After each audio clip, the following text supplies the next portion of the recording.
You're about to listen to Shed, conversations about race on Martha's Vineyard, with your host, Eric Adams, a presentation of MVY Radio.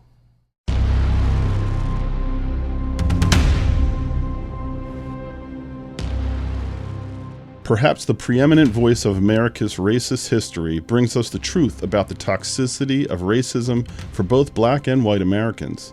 In this episode, Princeton professor and author Dr. Khalil Muhammad deconstructs the era of Reconstruction and draws a straight line from there to Jim Crow, the war on drugs, ending in the mass incarceration crisis of today. Khalil gives us the hows and whys of how racism and white supremacy work together, and as the great-grandson of Elijah Muhammad, it should be no surprise that he does it in a way that is impossible to deny.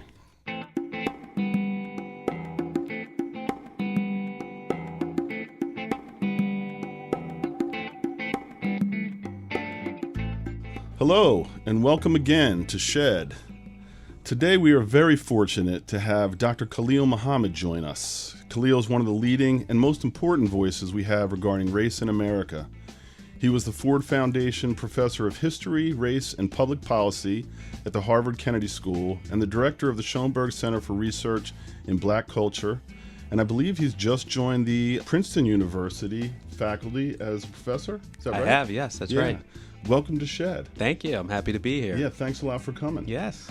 So, when we started doing this a few years ago, I had a list in my head of guests that I'd love to get on the show that I thought I probably wouldn't be able to get, and you were one of them. I am honored. Yeah. And That's awesome. So I don't know that I would have been able to get to you, or that if we didn't meet, that you would even respond. Maybe you would. I would know. have responded. I know you're really busy. Yes. We met because I came to your house to do a look at doing some renovation work. Yep. And when I got the list of the name of who it was, I said, oh, man, I wonder if that could be. And so I said, I try to play these things cool. I hope I did. So I went in and I tried to just be professional. But at the end, I couldn't help myself. That's right. But to kind of thank you for the work that you've done in what I feel like is bringing focus to issues of systemic racism, to kind of uplifting the story of black people in America particularly. That's right. And man, I don't know, to me, if there's anything more important than that socially for us right now. I think so, yeah. Yeah. Especially since it has been criminalized in this country. Mm-hmm. And I often tell people, you can measure the power of voice by the backlash against it. Mm-hmm. So we know we're onto something when we tell our stories. So when you talk about the backlash, the first thing I think about is the backlash of the protest movement that rose up around the murder of George Floyd. Yep. Yeah. Is that what you're referring to? Sure. Yeah. I mean, that's one backlash we've got. I mean, in the broader sweep of things, I'd say more particularly this backlash evolved out of the Black Lives Matter movement, which for most people started with the killing of Trayvon Martin. A hashtag became viral. We had a series of high-profile killings by police of unarmed black people, led to massive protests in various cities. And then George Floyd and the killing of Breonna Taylor in the summer of 2020 was really the high watermark. But the backlash was already afoot. President Trump's first term in 2016 I would attribute to part of that backlash. Mm-hmm. Because of the election of President Obama? Well, yes, we are jumping right in here. Yes. So, I mean, here you have a president in Barack Obama, first president of African ancestry, self-identified African American, who elicits such venomous hate and response that a movement within the Republican Party, not MAGA, which most people understand today, but the Tea Party, exactly. And people show up at town hall meetings between John McCain and Barack Obama, armed, open carry. And we had not really seen, I mean, maybe long time ago, but that was something that was happening more recent that certainly caught my attention. Other folks seemed to feel buoyed by that. That's right. Yeah. Yeah, because from the tree of liberty shall be watered by blood, this sort of thing, the founding fathers, generation revolutionary. So these people imagined themselves saving the nation from an illegitimate person. And of course, that sparked the birther movement by Donald Trump, which rode him to the White House. So we've been going through a backlash, and I'm glad you pointed it out, since Obama's election in 2009. But things were not great before that either, right? Well, there's what we call like the low-grade anti-black racism of America, and then there's the fever pitch war on black folks, which we are experiencing right now. Do you feel like it's a war on black folks? Oh, no question. I do too, Absolutely. man. I do too. And I'm disappointed that more people don't. In addition to the backlash after Trayvon Martin, and you lined it out, Breonna Taylor, George Floyd, and there was other people in there, Tamir Rice, there were lots of folks in there. That's right. This is nothing new. There was also greater awareness raised on the part of, I think, people who weren't that tuned in. And I heard people say to me, man, I really never knew that this kind of stuff was happening. I'm hearing these different names. And I said, yeah, it's been happening for as long as there's been police. That's police right. have been killing unarmed black people and getting away with it. And my issue at the time really was, I'm saying, like, okay, if you're going to say police, because of the nature of their job and things like that, that sometimes people are going to be killed, I don't like that. I think there's a better way of policing. But all I'm saying is, if they do kill someone, particularly someone who's unarmed, that there should be consequences. That's right. Yeah, well, you're not alone. I mean, you you said two Thank things God. there. One, Yeah. you talked about the lack of awareness or the lack of focus or the denialism that is in some ways baked into American culture. Baldwin once famously wrote in The Fire Next Time that the crime against black people was white innocence, that innocence was the real crime.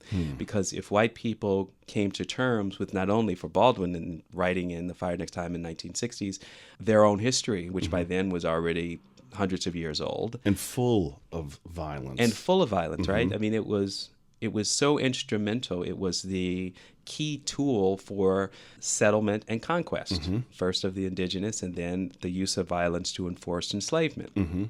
So for Baldwin and for our conversation and purposes, this notion of innocence and denial has been a key feature of American history.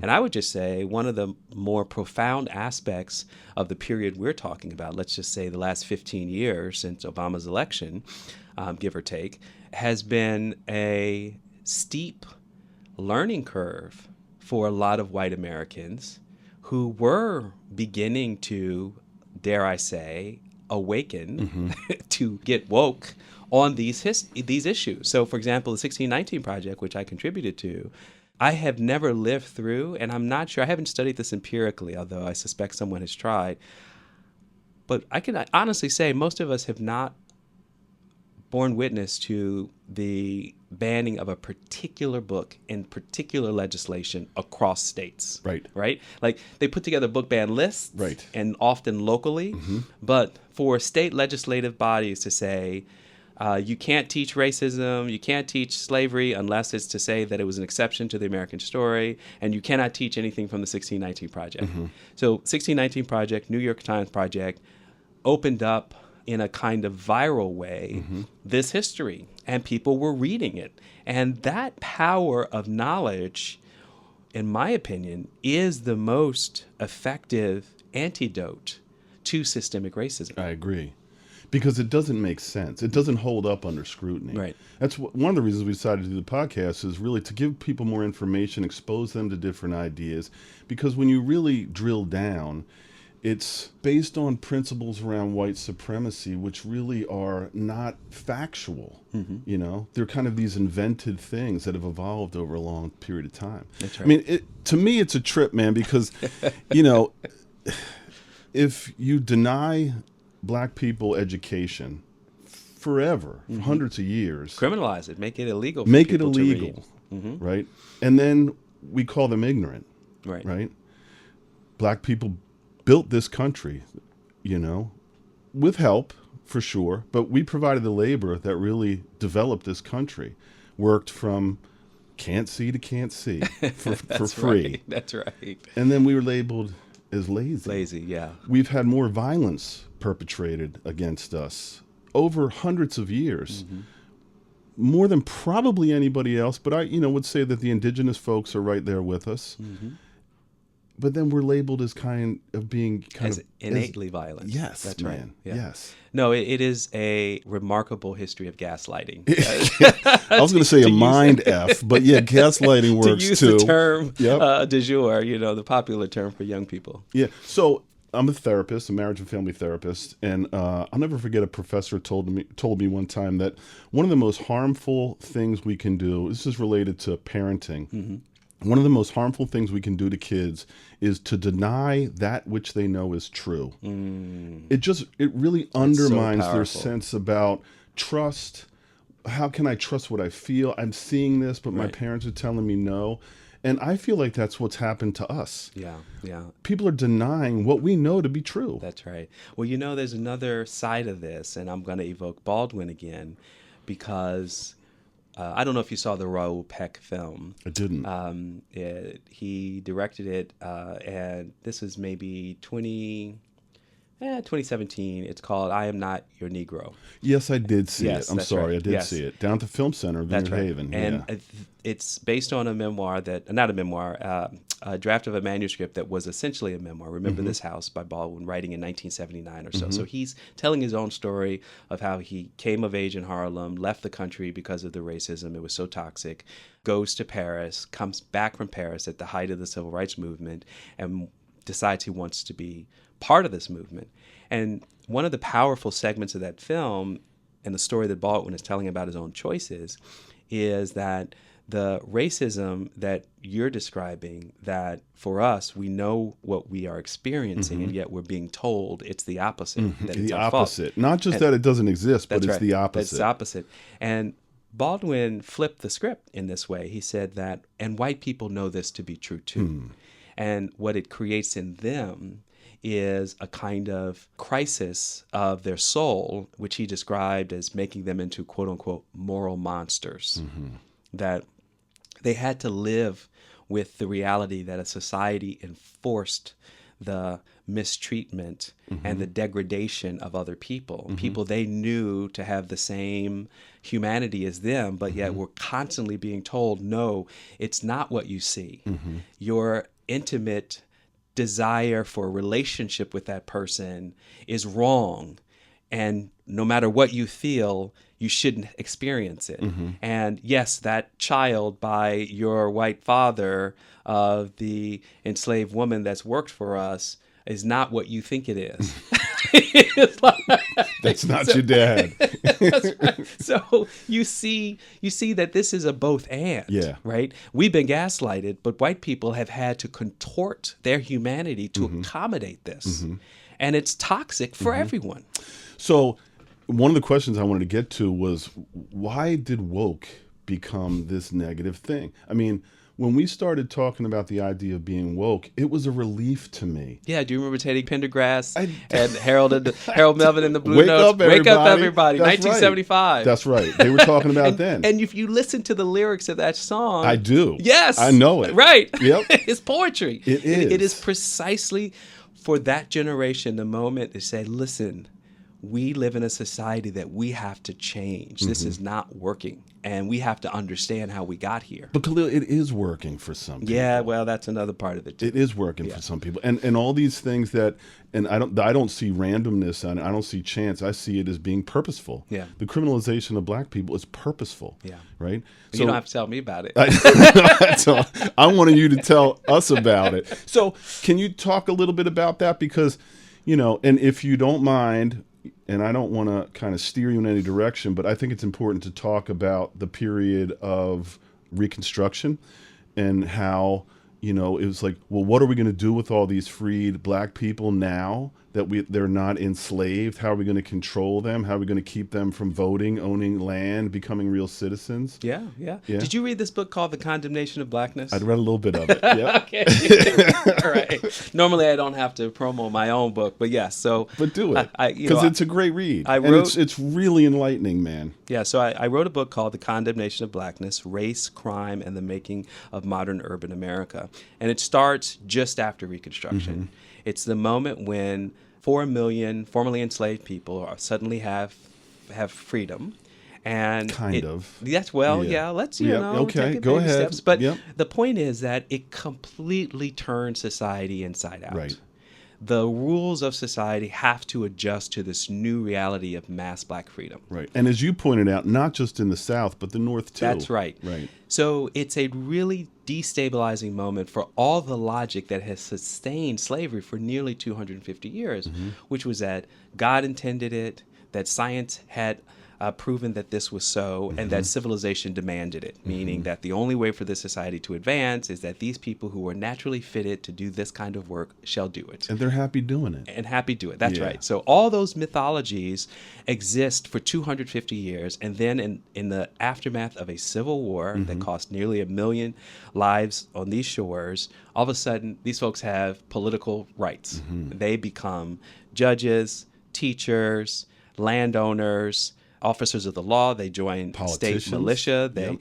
Nearly 3,000 serve in elective or appointive office across the South. It is incredible. Right. I mean, Reconstruction. Almost overnight. I mean, in a very Overnight. short time. Right. Now, one of the myths, just a side note on Reconstruction, because most people don't necessarily appreciate this nuance, a lot of the black people who took office were, in fact, people who had been free blacks. They might have been enslaved at some point and moved north. They might Okay. have been manumitted in places like Virginia, which was manumitting a lot of people. They might have been second generation free or antebellum blacks coming from north. So a lot of the leadership class were people who had some kind of formal education. Right. I did know that. And definitely had leadership within their own Yes, communities. yes. Not all of them fit that description, but I want people to understand that it wasn't as if the lowliest field hand of an enslaved person immediately serves in Congress. Within Black America, there was still a hierarchy of talent and skill And there are education. people that would have been political leaders and politicians had it not been Oh, for of course. racism. Right. Of course, right, They were right. already well prepared for it. They had studied for it. That's right. Yes. And there were political conventions of black folks beginning in the 1830s and 40s. These were regional and national conventions, again, led mostly by black people who were free, getting together to solve the problem of slavery. This is the world that Frederick Douglass emerged out of as himself a formerly enslaved person. Okay, so Reconstruction sets in motion this crisis of legitimacy for all the racist ideas about what black people really are made of. And one of the things that emerges in the aftermath of freedom is that the way to put down black people, the way to constrain their freedom, the way to contain their ambitions is to develop new ideas. And those new ideas were that black people had a particular propensity to criminality. And you see this idea metastasize nearly overnight, because one of the things that's logical but not intuitive is that black people weren't criminalized as enslaved people. It was not a term attached to them. There weren't statistics to point to in the way that we know today because they were enslaved. You didn't have to call them. You had full control over their humanity. So with political and civil equality, at least on the books, came the ascription of illegality and the use of law enforcement to define black behavior as criminal. Right. So you don't like the terms of a new sharecropping contract working in, say, 1895 in Birmingham, Alabama. You say, I don't want to work for this guy because he cheats me every time we take cotton to be weighed. And you walk away. Well, guess what? In Alabama, they recently passed laws against vagrancy. And that black person could be defined as a vagrant by simply walking away from a bad labor deal. A black person could defend themselves against physical assault. And instead of going to trial for a jury of one's peers to determine who's responsible, who's defending oneself, and who was the assailant, black people were just rounded up and summarily punished, sometimes executed or lynched, and if they did make it to court, had no chance in hell of actually a fair trial. Because they couldn't serve on juries. They couldn't serve on juries, that's right. I'm just describing step by step the way in which the criminal justice system supplants the system of slavery as a mechanism of controlling black people. Now, it's also important to note that this is a moment that's not really in the language that we use today, about mass incarceration, which is the term many of us understand about why the United States has more people locked up in cages in any part of the world based on our population. This was about mass criminalization. And the point of mass criminalization was not to lock everyone up. The point of mass criminalization was to coerce Black people back to work. Keep your mouth shut. Keep your head down. Don't ever challenge authority because a chain gang or a convict leasing contract or a lynch mob is waiting for you. So what happens, Eric? That system evolves, grows, metastasizes across the South between the 1870s, 1880s, 1890s. And by 1890, the story I tell in particular is that you now have a statistical record of all of this racist law enforcement and racist criminal justice practices. That statistical artifact is that Black people by the 1890 census were 12% of the U.S. population, but represented 30% of the nation's prisoners. And just like the story of gaslighting that you opened us up with, guess what the response was? Oh, well, look, we now have objective, incontrovertible data to prove that this population is a unique and dangerous threat to American society because they are nearly 3 times overrepresented in the prison. So you develop laws that are specifically aimed at Black people, freed Black people, and then you enforce these laws in a way that is purposeful. Arbitrary, capricious. Yes, absolutely. Don't even follow their own rules. Right. And so, so then that creates this class of criminalized Black folks just right after the end of enslavement. Okay. So then jump forward a bit. Yep. That becomes Jim Crow, correct? Correct. Right? So we now have rules that are separate for Black people. Can't eat here, can't be on this bus, can't go to this school, can't have this kind of job. That's right. Right? Now you're cutting out people from opportunities to move ahead, to own land, to become educated. Right? And all under the pretext that you can't do these things because Black people are criminals. Right. Based on statistics. Right. So there's a particular origin story when this set of practices and the statistical evidence used to justify them, and that Jim Crow itself begins to gain legitimacy. And gain legitimacy is probably too fair a term, but there is a brief window when Southern racists have to still kind of make the case, even though we have a second founding and a 14th Amendment, which guarantees equal protection due process. Southerners have to make the case that Black people have forfeited the 14th Amendment. They forfeited their 15th Amendment for Black men voting rights because they're criminals. And the one thing we should just acknowledge is that the 13th Amendment, which in fact is the amendment that abolishes slavery, has a slavery loophole. It goes something like this. There shall not be indentured servitude or slavery in the United States except for punishment for a crime. When the film 13th came out, I had people emailing me, I didn't know this. How can this be? This isn't right. How could we do something like that? Yeah. It's a great film. Ava DuVernay She's fantastic. Was nominated for an Oscar. I have a part in the film along with about 20 other really great people. Really important folks. What evolves to move things forward is that by the 1890s, you have this statistical anomaly, this racial disparity, to use today's terms, and it takes off like wildfire. And it begins to bring the United States together, North and South, which there were incredible bitterness. I mean, if we talk about today's Democrat Party versus the Republican Party and the hyper partisanship that exists, that's what things was like between the Civil War and the 1920s, so that 50-year period. So this new evidence that Black people have a particular crime problem gets translated into a national discourse by, in some ways, a singular individual, a guy named Frederick Hoffman. He's a German immigrant to the United States. He comes in the 1880s. He lands in the South. He spends a lot of time in Hampton, Virginia, marries a woman, kind of imbibes the culture of the South, gets a job in Newark, New Jersey, working for Prudential Insurance, same Prudential today, and becomes their kind of whiz-bang maven actuarial.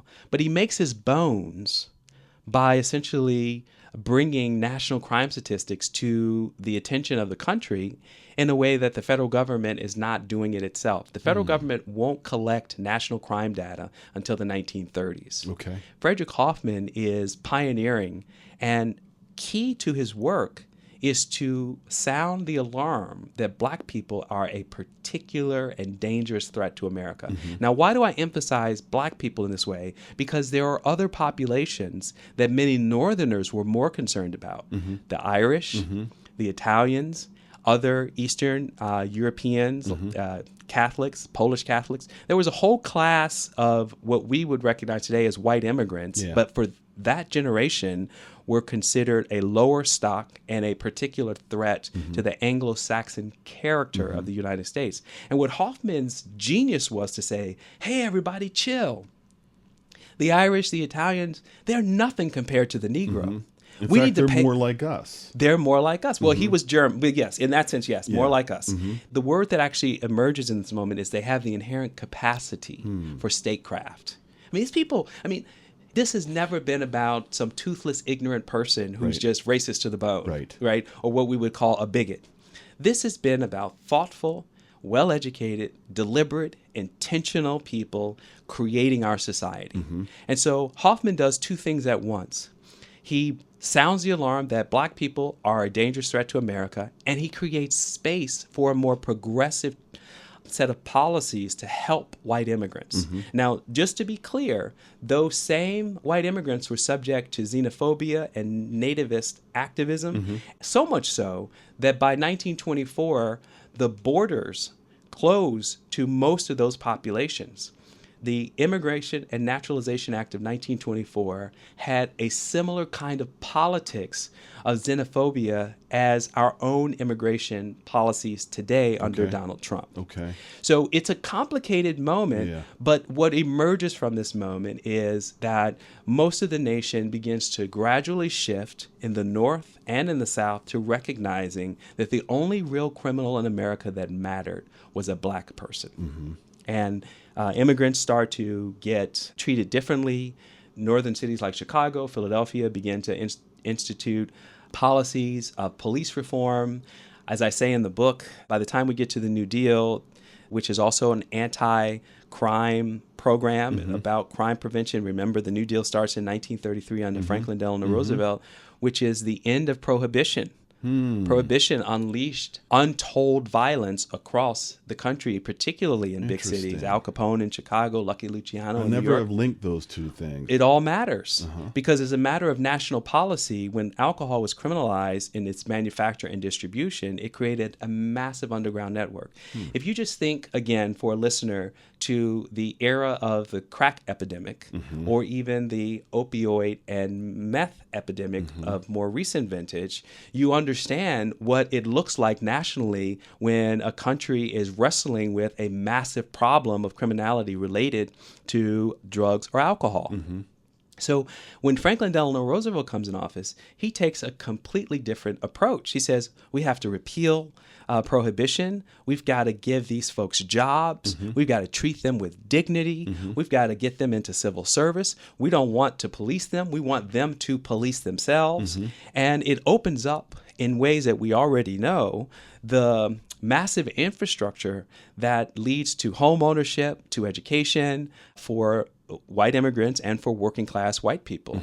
It's the story that we know of redlining, where all of these public goods emerge and Black people are largely left out and discriminated against. Again, partly on the basis that they're criminals. So build a new home in Levittown in Long Island in New York, but don't let Black people in because they're criminals. And also get funding through GI Bill, other programs that were specifically for white people, covenants in neighborhoods that would not allow white people to sell to Black families. So I feel like what you're describing is the broadening of criminalizing Blackness, right? Also an expanding of what it means to be white in this country at the same time. That's right. Right? That's so right. more of a us against them mentality is starting to be even more entrenched, right? Can I add one quick thing to this, just because this is just to emphasize a point. We often collectively, when we have these conversations, whether it's a couple Black people or a mixed crowd, et cetera, often lament and focus on the harm to Black people. the discrimination, the redlining, the abuse of policing, the lynch mobs, the mob violence in where I grew up in Chicago. Chicago experienced tremendous mob violence going back to the Great Migration period. Molotov cocktails thrown in the homes of black people in Hyde Park. Mob violence in Philadelphia. Okay. We often lament and think about that, and, we hold our heads down in shame and say, how could this happen? This is not, whatever. At the same time, all of that is happening precisely to create wealth and community for white people. So it's not just looking at horror at the bad things that happen to black people. It's also facing the fact that subsidized or created wealth and value for white people. Those two things were always linked. The very communities that white people came to appreciate as a reflection of their hard work and their ambitions and their commitment to law abiding is manufactured on the backs of black people. And that's, to me, why this moment is so powerful, because I think a lot of white people came to recognize that their so-called privilege made them complicit in a system that denied the same opportunities and the same wealth building opportunities and the same protection from state violence that white people take for granted. I think you're right, and I don't disagree with any of that. What I feel like I hear coming back often from white folks is like, hey, I didn't set this system up, and a lot of the stuff you're talking about, it was, 100 years ago. But not. I'm talking about a Chicago where my mom grew up in the 1950s. It's a both end. Yes, it did happen 100 years ago, but it also happened in the 20s, and it's also happening today. The same things are happening today. Yep. So in some ways, we woke up. People were starting to wake up to what it means to have white privilege, what systemic racism really looked like, how it's really in everything. I mean, if you want to talk about the history of anything in this country, education, housing, banking, sports, entertainment, anything, there's a history of racism that's embedded in that thing. That's right. And it's still with us today. Yep. And people say, well, you've heard this before. Well, we have a black president. How long are we going to hang on to this stuff? My family were immigrants, and they faced, oppression too. Which I described. Yeah, right? Yes, you did. Yeah. Yes, you did. But they faced it relative to others and escaped it because society said we have to make room for these people to incorporate them. So let's jump again, because then what we started to see really was a resistance movement, that has always been there, but started to be more upfront as we got into the 50s, 60s. We started to see real progress with people like Martin Luther King, Medgar Evers, Malcolm X, Lyndon Johnson signed his civil rights law. We started to make voting rights laws. So we started to kind of address some of this stuff. And then what's the next backlash? Just to say, the resistance to racism has never not been part of the equation. Correct. From day one. From day one, Yeah. That's right. So if we're talking about what we call today the modern civil rights movement, I would just say probably better to situate its origins in the moment of black people serving in World War II, coming home and saying, there's no way in hell I just fought fascists and Nazis around the world, and I have to come home and put up with this stuff. Right. I risked my life for this country. That's right. I'm a citizen. That's right. And you're going to treat me like one. And there's a great book by Margaret Burnham, who's in the Boston area. I think it's called At Hands Known or something like that. But it tells the story of how ubiquitous the violence directed to black GIs was around the country, not just in the South. Coming back from fighting in Germany wearing a uniform could get you killed. Famous story of Isaac Woodard, who's he's in a part of the South, I can't remember which city, is basically blinded by a bus driver and the police for trying to board a bus. So that is how the civil rights movement gains its legs for a generation of black people who said, we're not going to put up with this stuff anymore, including Rosa Parks. Everyone tells the story of Montgomery bus boycott, but Rosa Parks, going back to the 1940s, was part of a family and a community of armed self-resistance, meaning they were ready to kill white folks who tried to take things from them or to threaten them. So that movement ultimately culminates, as you described, in the civil rights legislation of 64 and 65, and finally the Fair Housing Act of 1968.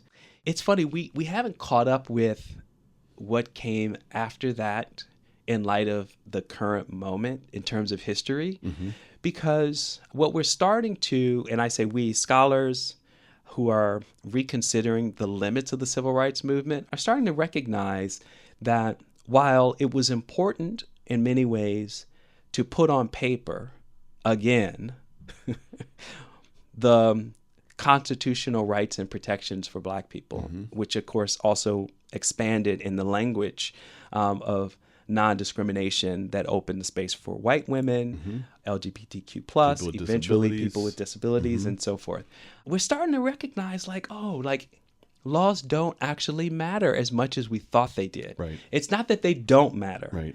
but they don't matter enough. They don't fix it. They don't fix it because in a country governed by public opinion, if public opinion is against you or your group or even the law itself, it's not clear that the law is enough to solve that problem. And I think that's an insight that in light of Trumpism and the MAGA movement, many of us are starting to catch up with. So you answer the question, what happens after that? Well, the resistance tries to put on the ground what things on paper protected. So a generation of young Black activists, often in league with white progressives and radicals, tried to make real what did a thriving Black community need and look like. So it was the Black Panther Party was famous for this. They set up medical clinics, they set up Free breakfast food programs. they set up vigilance committees to make sure that police officers didn't just come in and shoot up the place. And of course, they were subjected to a massive counterintelligence program called COINTELPRO to sabotage and to assassinate its leaders, including famously Fred Hampton, who led the so-called Rainbow Coalition. But imprisoned lots of others, too. I mean, there's lots of ways to get rid of people. That's right. Yeah. Destroy their credibility, destroy their lives, got people hooked on drugs. I mean, the whole thing. So Nixon is elected in 68 as part of that backlash. People talk about the Southern strategy, which is a way to triangulate the resentments of Northern whites who now sort of have to live with Black people who have rights to live in their community, to send their kids to the same neighborhood school. We know in Boston what that looked like in the 1970s. And they're competing now for resources, for job opportunities, all those things. That's right. Nixon actually oversees the first real implementation of affirmative action in a moment called the Philadelphia Plan, which basically set in motion government contracting, which required that Black people be included in projects that affected their own community that the federal government was funding. So a lot of what's happening in this moment is both pressure to actually change the system from Black people, resistance from politicians and white citizens, and some give and take. And some of that give and take was, say, affirmative action.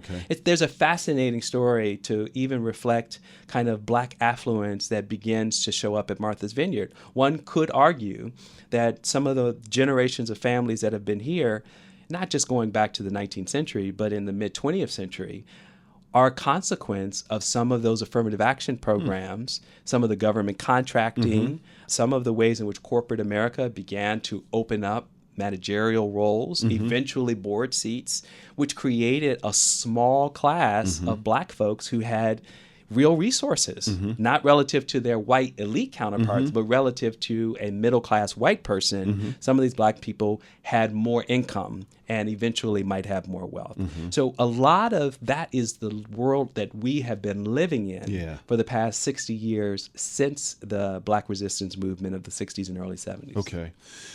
So then, to me, what comes next, which seems really significant in this kind of march of the criminalization of Black people, is the war on drugs.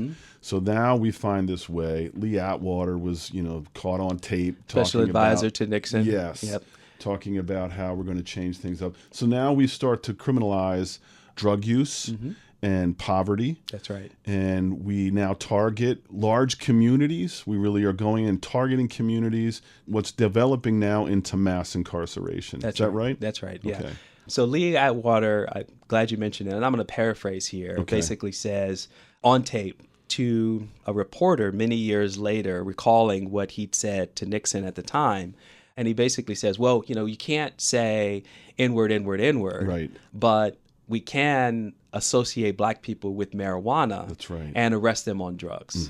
So it is a deliberate policy of the Nixon administration to ratchet up the ability of the federal government to fund local police agencies for the purposes of controlling the black population on the pretext that they are massively engaged in drugs. Yes, and he also, if I'm not wrong, applied that to the anti-war movement. That's As right. He said the hippies. So That's we right. can get them on that too. That's right. So we'll lump them all in together. That's right. They So become all the enemy. all the enemies of the state, Yeah. right, can essentially be criminalized on the predicate that Right. that they're using drugs Right. and that this is illegal and we must do something about it. Right.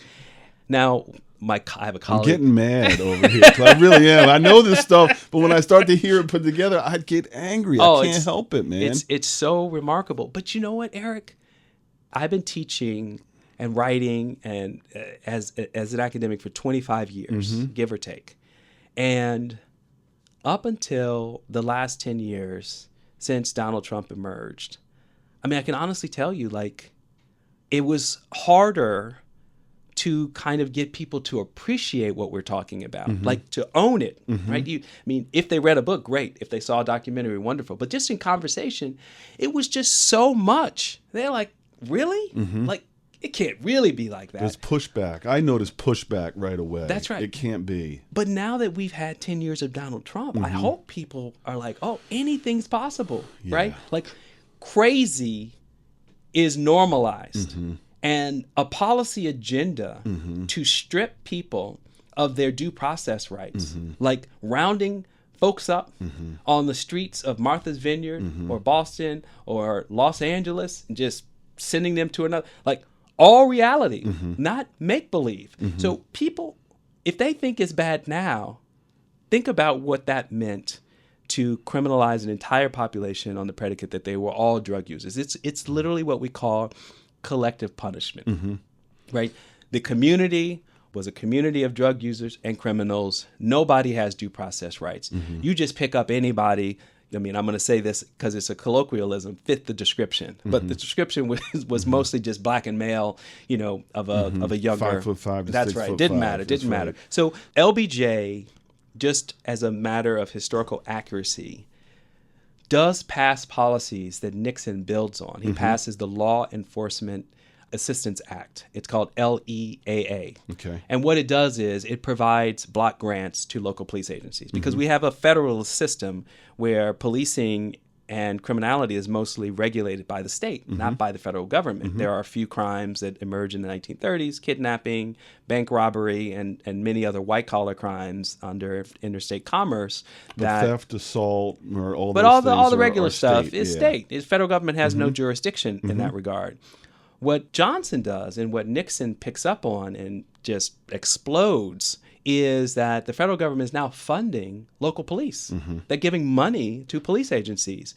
That eventually funds the war on drugs under the justification that this is a national problem and we have to deal with it nationally. And it creates a culture of policing that is militarized, that is shoot first, ask questions later. It's breathtaking to really take in stock a country that was so committed in its founding principles to individual liberty. And so much so that the Second Amendment attached to white people having the right to defend themselves against a tyrannical government. But when it's black people who have never truly been treated with the same fullness of their citizenship rights, then the world gets turned upside down. The most high-profile stories that people remember for the Black Panther Party were men with guns That's right. in the On streets of state Oakland, capitol, California, going to the state capitol in Sacramento. But they could do that. They could literally do it because that was the law. And the law was intended to hold on to the Second Amendment principle that white people as citizens reserve the right to bear arms against a tyrannical government. But guess what? Black people show up. What happens? A whole other story. It's a whole other story, and they changed the law. They changed the law? Ronald Reagan, right? as governor, changes the law. Is that right? That's absolutely right. And so what did the law become? That you couldn't have them in public spaces I like can't that? remember. Something like that? I Okay. can't remember. Yeah. People can look it up. But All yes, right. they ultimately put in place restrictions so that couldn't happen again. So it wasn't a crime until black people started to do it. There you and go. then we're going to make it a crime. That's right. Or, I mean, this is a big leap, but we're having a conversation. I came of age with O.J. Simpson on trial. too. I literally was in grad school, first year, 1995. I'm learning, I'm reading books. I'm not quite dissertating or writing just yet. And he's on the television in the background, just like, this crazy sensational trial. And the thing, Eric, that I took away from it that makes the point here is that when he's acquitted, what do white people call for? Not all white people, but a whole bunch of them. Changes to the criminal justice system. We've got to reform the criminal justice system. How could this happen? And yet, you and I well know that for at least 150 years since the end of slavery to that moment, the average black person, particularly in southern places, could not count on a fair trial. Right. Period. Right. Like, no ifs, ands, or buts about it. So you've got thousands, tens of thousands of stories of the miscarriages of justice with respect to black people. One black guy potentially gets away with murder, and white people are like, this system, we have to change this system. So, that's the stuff that actually, to be frank, motivated me to become a scholar of this history. I was going to say, you started off as a finance guy. You worked with Deloitte, Accounting. right? Yes, I was at Deloitte. Yes. But you were in a very different world, and your career took a hard left turn. Yes. Was it because of OJ? It was. Yep. That's right. Was it also because of Rodney King, too? Well, I was going to say, the order of events was Rodney King. Right. 1991, beaten by the California Highway Patrol. I was a junior in college. My community of students at the University of Pennsylvania were outraged by all of this, took to the streets of Philadelphia. It was my coming of age moment. For me, as I've said more recently, it was my Trayvon Martin moment. Yeah, right. It really, Me too. I was just like, what? Yep. What the what? And then the acquittal. And so... Another example of you're not seeing what you're seeing. That's right. We're going to deny what we all see. He was resisting. Yeah. The tactics that we use, it was by the book. That's right. Right? Yeah. If we just take it in the way that we understood George Floyd, it was a viral video moment. It was the first. We could see with our own eyes.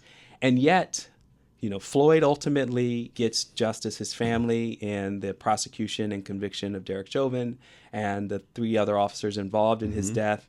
Rodney King does not. He ends up getting a civil judgment in his favor, and actually interviewed Rodney King on stage at the Schomburg several years later. Just a really warm guy, kind of like a teddy bear. Just so when he famously said, "Can't we all get along?" He wasn't performing. That just was his character. Yeah. And I remember him telling me, he's like, "Look, we grew up in Los Angeles routinely being assaulted by the police. They would just come into the neighborhood, grab us, snatch us, throw us against the car." He's like, "I put more dents in the hoods of police cars for being thrown into them." It was just a rite of passage. That's just how it worked. And I remember him, he was a big guy. He's about 6'2", 6'3". He got up from his seat. There's 2 of us on stage, 300 people in the audience. He'd just written a memoir called The Riot Within. And he gets up and he throws his body on the ground to demonstrate, very physical way, how he'd experienced things. Wow. So think about, for us, for our generation, what it was like to bear witness to this beating, and then all these people standing around and nobody gets punished for it? Right. Crazy. So yes, that motivated me to shift eventually away from accounting to history. It is crazy, Khalil. And I remember having the same feelings the first time I saw as a kid.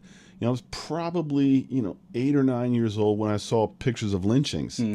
And what freaked me out more than anything wasn't the dead body in the tree, which was awful, but it was the smiling white faces of kids, women, old folks. It was a carnival atmosphere.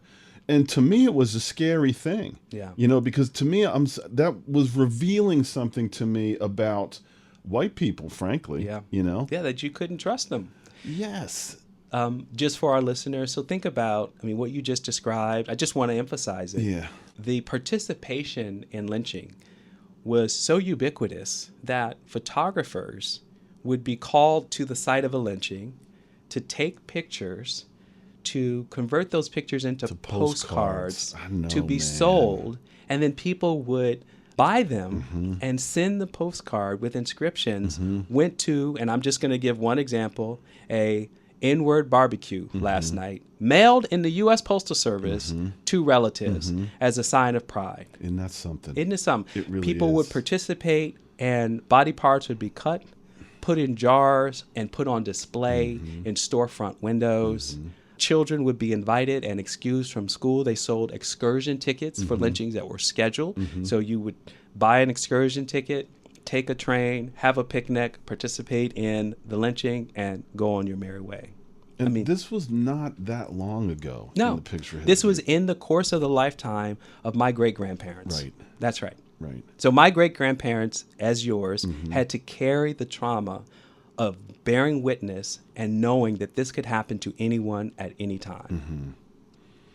Well, we're going to have a topic at some point, an episode about generational trauma, because I think it is really a topic that a lot of people don't understand, but is real. Yeah. You know, it provides context to, I think, of some of the things that we have suffered with as a people still today, even though these things did happen, you know, even maybe 100 years ago. Yeah.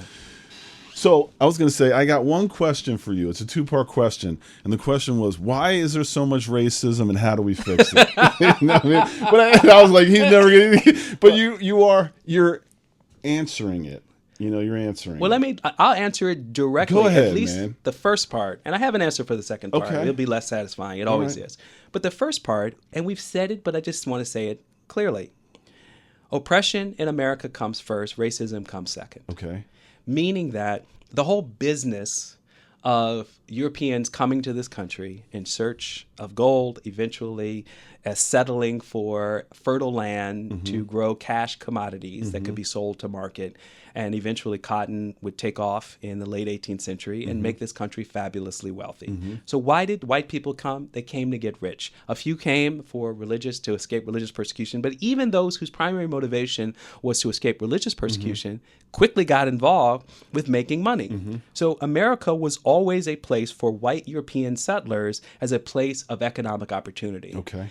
So when I say oppression comes first, then racism, the need to justify the oppression of other people, whether it be the indigenous who also experienced slavery by white people, or the importation of people of African descent to this country, was always about making money. And that's really important to remind people, because we have to disabuse people of the notion that racism is just hate in the heart. Okay. And if we just spend more time together, we solve this problem. But we don't. And I often tell my students, I said, the business of the transatlantic slave trade, the 10 million or so people, really 12 million or so people who are stolen and kidnapped in chains, taken from Africa, brought mostly to South America, to Brazil, also to the Sugar Islands of Jamaica, Barbados, etc., Cuba, and then about 600,000 land in North America and the 13 British colonies.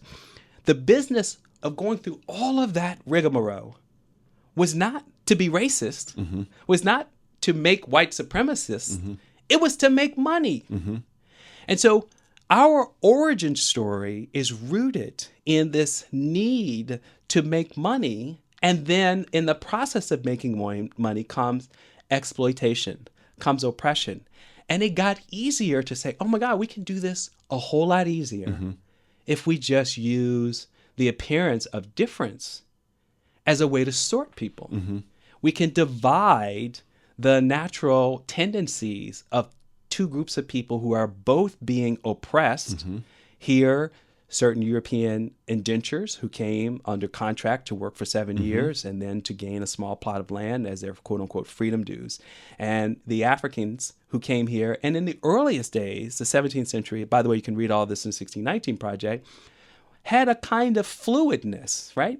They did not experience what 19th century roots, Alex Haley version of Kunta Kinte and the whip looked like for slavery. Slavery got harder, harsher, more violent, more deadly over time.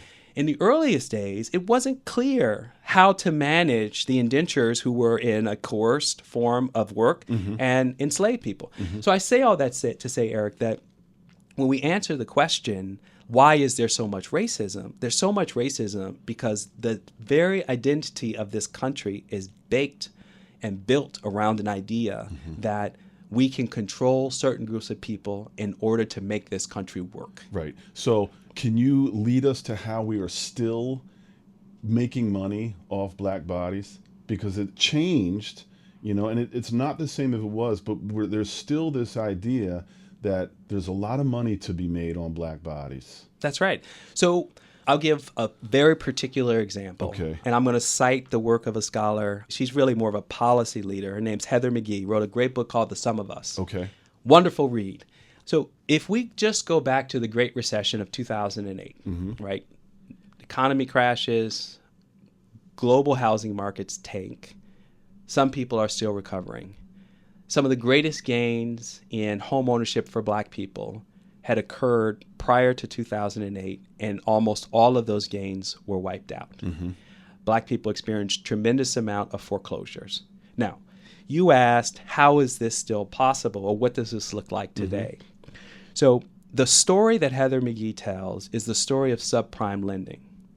With certain deregulation in the federal government around banks and mortgage lending, banks were incentivized to offer riskier loans to buyers who could qualify for a prime loan. And I'm making a very keen distinction here between the gaslighting argument that black people took on purchase products like arms and balloon payments that they should never have done and had too much house versus marketing to people loans that they were told were to their advantage. So ninja loans, no income, no job, no kind of, you don't need to verify anything. They were just giving money away in many ways. That's part of the mythology. Okay. The heart of the story and the evidence that Heather McGhee and others have shown is that the vast majority of black people who were getting subprime loans, and ninja loans would be an example of that, actually qualified for prime loans. They could have gotten a standard. They were steered towards under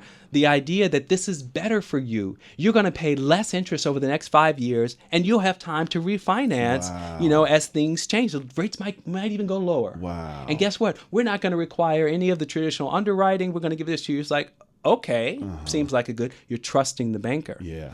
So the evidence that we now have is that black people's home ownership dreams were subsidizing the banking industry. Banks were simply making a lot of money by exploiting black people as customers. Okay. Period. Did not know that. That's right. So I use that example to say, yes, black people are no longer sharecropping, but black people as a viable consumer, 15% of the population, remain a target for exploitative practices across a range of industries. Payday loan centers, for example. We know now that it's hard to get major banks and grocery stores to invest in black communities, mostly on the predicate that there's not enough money in those communities to justify it, which is a legacy effect of all the discrimination that black people have faced. So what are we going to give them? We're going to give them cheap stores to buy food, overpriced, and they're going to have to, essentially spend money to get access to the cash that they've earned on the jobs that they actually do. So there are a lot of examples in some relationship to the economic system where black people are still subsidizing this economy. Not the example I thought you were going to go with. Which one was that? I thought you were going to go with the rise of the prison industrial complex. Well, that's a little bit of an overstatement too. But it looks, let me describe it this way. About a decade ago, the number might have changed, so I don't want to quote things that aren't currently true. About 92% of state spending for incarceration was for public managed prisons. Only about 8% was outsourced in our criminal justice system to private prisons. The biggest stake for private prison contractors is in immigration detention. That's where they have a huge footprint and remains a huge footprint. So in other words, most of the money being invested in incarceration is just the state apportioning a huge chunk of its budget to punish its own citizens. Wow. Now, here is where there is a cycle of benefit and economic benefit. Guess what that does? It creates jobs. That's course. It creates jobs. Of course. So in both policing and in incarceration, yeah. we see a huge market of job creation that is disproportionately for working class white people. So you want to Uneducated, solve your problem? Build a prison. Sure, and build it in rural communities That's where right. there's not a lot of jobs, and you can employ large numbers of, I don't want to say uneducated, but not college-educated white men, That's right. particularly. Yep. And often those jobs are generational. Right? That's right. They kind of feed into my kid comes, and my grandfather was.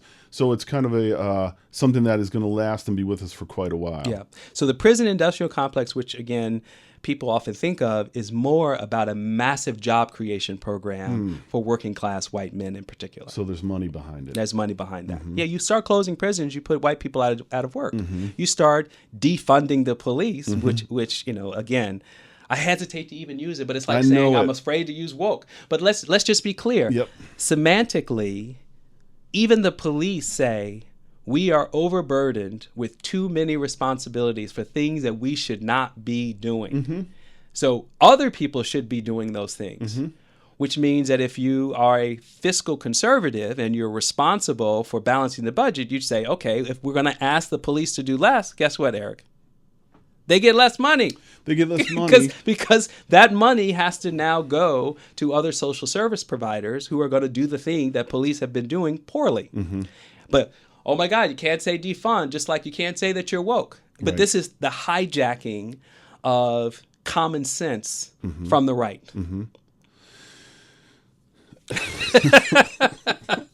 Deep sigh. It is, man. It's Yeah. frustrating. Yeah. Part of what's frustrating is that it's hard to convince people that this is really happening. I have a lot of friends who say, man, I'm not racist, When I talk to them that, we're living in a country that is founded on white supremacy, they think that means that, the Klan and Nazis are running the country. And I say, no, it's not really what that means. It's this kind of stuff. And and just because you don't see it, you're benefiting from it. Yeah. So here's a question. I got so many, man. I'm going to have you come back, really. So how would you define a racist? Because I've had this conversation with people. They feel very detached from all these kind of things these foundational things you're talking about. That's right. Right? But they also are sensitive to the idea that they got woke a little bit. Yeah. Right? People did wake up. They're sensitive to the fact that they may have been acting in ways, whether it's, the kind of microaggression things we learned about during that time, or whether they're just benefiting in a way that they didn't realize at the expense of black people. Sure.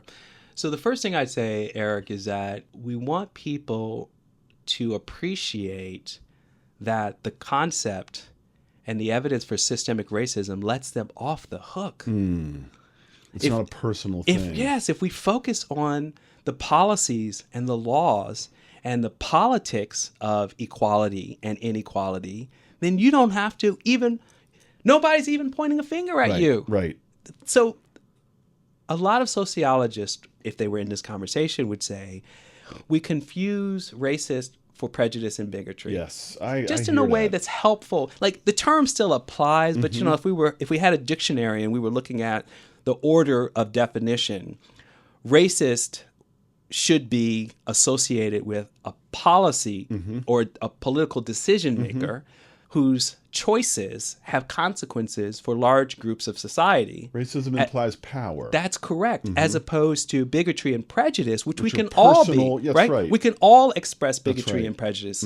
So generally speaking, when you're talking to that person, you want to get them quickly to understand that from predatory lending to mass incarceration to racial profiling to housing profiling and real estate steering, like you don't need a racist in that story. You just need people to follow the rules, right? Follow the plan. Just follow the rules, right? So I'll give a quick story. A friend of mine, he and his wife wanted to refinance a home in Baltimore.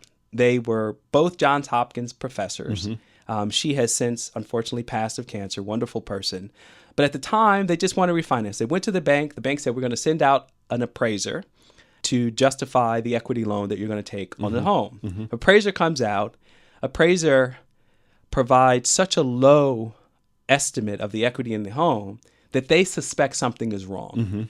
They contact the bank. They say, this isn't right. The bank says, well, based on that appraisal, you're not going to be able to do what you wanted to do. So they say, we're going to ask a colleague as a white person to come to our home, and we're going to remove all of our black art for our 3 or 4 kids that they have. We're going to make this look like a white person owns the home. Appraisal comes back, and it's like $272,000 difference between the first appraisal and the second. Now, cool thing is he happens to be a historian of systemic racism. So he's woke. He just said, this doesn't add up. But what we learned from New York Times reporting is that the original appraiser, instead of comparing the home owned by a black family to its neighbors who were white, decided to compare it to an adjacent, mostly black community where the home values and housing stock was less than his house. Because the appraiser decided that, well, that's the better comparison. Is the appraiser a racist in their bones? I don't know. I don't really care. But they've been affected by racism. They've been affected, but they also were making a calculation based on everything we know about the history of housing that black people, the value of a black person home is generally less than the value of a white person home, no matter whether the house is exactly the same as the home owned by the white person. My point in that is it's a good illustration that we don't really need to tease out what's in the heart of the person. Now, if the person said, I hate N-words, and I was never going to let this N-word get, the true value of their home, fine, call them a racist. It would fit the description. But the truth is that the appraisal system is built on those logics. So even a good person who feels they're free from racism, operating in that system as an agent of that system, is perpetuating systemic racism. That's right. Right. And what we need to change is not what's in the heart of that individual, because the next person who comes along might do the same thing, following the same appraisal rules, just like in policing, right? I'll give you a second example. When Michael Brown was killed on the streets of Ferguson and his body lay on the cement for 4 hours, or the asphalt for 4 hours, baking in the sun, which for black people just looked like a modern day lynching. No ifs, ands, or buts about it. The officer, Darren Wilson, there's still to this day controversy over what happened in that exchange. But I'm making a simpler point. So that's not the conversation we're going to have. The simpler point is this. Darren Wilson kills Michael Brown unarmed in the streets of Ferguson, later gives an interview to George Stephanopoulos of ABC News, and basically said, and I'm going to quote nearly directly, I was just doing my job. Darren Wilson is never prosecuted. Federal government absolved him of any wrongdoing. He was just doing his job. So if we want police officers to behave differently, we don't need to root out the Darren Wilsons. We don't really even need to root out the Derek Chauvins, because what Merrick Garland and the DOJ proved about 2 years after the Floyd killing in 2022 or 2023 was that the Minneapolis Police Department was rife with racist policies and police officers acting on those racist policies, which is why they went under consent decree. And of course, the same consent decree the Trump administration about 2 months ago revoked. So when you have that conversation next time, tell them that the way police officers do their jobs is racist, whether or not the police officer is white or black. Or black, right. Exactly. So it's not about the bad apple, it's about the bad system. That's right. So one of my retorts to people with this stuff is, when they're claiming innocence in the whole thing, comes really from Isabel Wilkerson's book Cast, when she talks about we've inherited this house, And so we've inherited this house and there's foundational problems, the roof is leaking, the walls are crumbling. We didn't create those problems. America is our house, is all of our house. That's right. And it's got foundational problems. That's right. It's somebody else did it. The cracks happened a long time ago. That's right. So we have a decision, are we going to live with this broken down house or are we going to fix it? And so my position is that you have a responsibility to be part of the solution of fixing the house, whether it's just in your own small world, whether it's who you vote for, whether it's where you spend your money, but we all have some sort of power. And if enough of us are woke, I hate that they co-opted that word, man. I really do. It bothers me so much. It's that flip. If you are willing to be woke and acknowledge systemic racism and not acknowledge privilege, then you have a choice. Do you want to do something about it or not? That's right. Well, you now have answered the second part of that question. What do we do about it? I love when I do that. It is simple and clear and yet unsatisfying to most people. Yeah. But it really is the only way forward.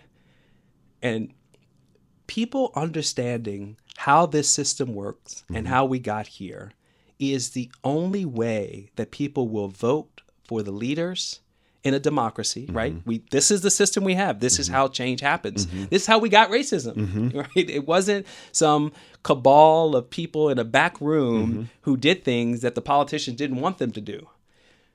And the public, as I said earlier, public opinion drives the legitimacy of the very policies that many of us say, well, how did this happen? How did we get here?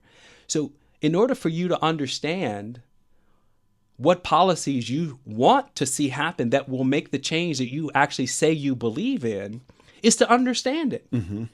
That's it.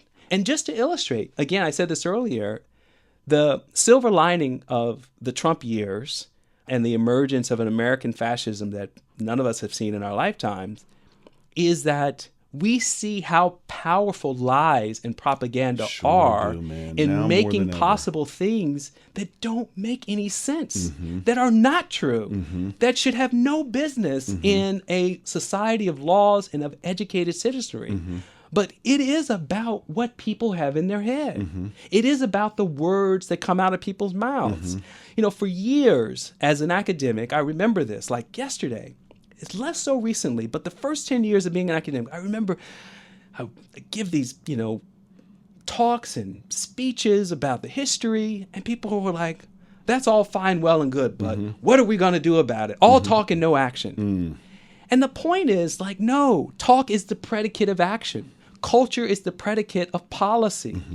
What people think ought to be, what they think is possible, what they think is right and just is the before to the after of the laws and the political decisions and the policies that come next. So we have to be able to have these conversations. We have to be able to educate and inform one another. We have to be woke in order to get to a society that many of us want, or as Langston Hughes once famously said, is an America that never was America to me. Talk about it, Khalil. Oh, man. So... listen, I know we're at the end of our time. I've been getting the high sign for about 10 minutes from the engineer. But literally, I got 2 pages of questions. You asked most of them I didn't, in man. many ways. Well, I'll go back and look at it. Here's and what decide. we'll do. I promise I'll come back for a part 2. Will you please? We'll check and see There's what we too answered, much. and what's left, we'll come back to. You give me a word? Yes, All right. my word. Right on. All right, Eric. Khalil, thanks a lot for joining us. Thank We you. hope you enjoyed that episode of Shed, and there'll be lots more coming from Khalil Muhammad at some time in the future. Thanks for listening. Thanks for listening to Shed. In addition to you, the audience, we'd like to thank some of the folks who help us put this podcast together and bring it to you. Amy Schumer and Martha's Vineyard's own Chris Fisher. Dana Edelman for providing that funky music to start us and take us out. We'd like to thank Ray Whitaker for providing all the expertise behind the microphone. And of course, none of this would be possible and wouldn't have happened if Dana Nunes didn't stand up.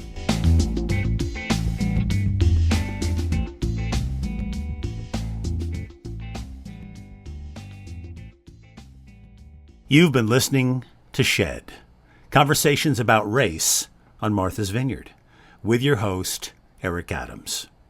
A presentation of MVY Radio.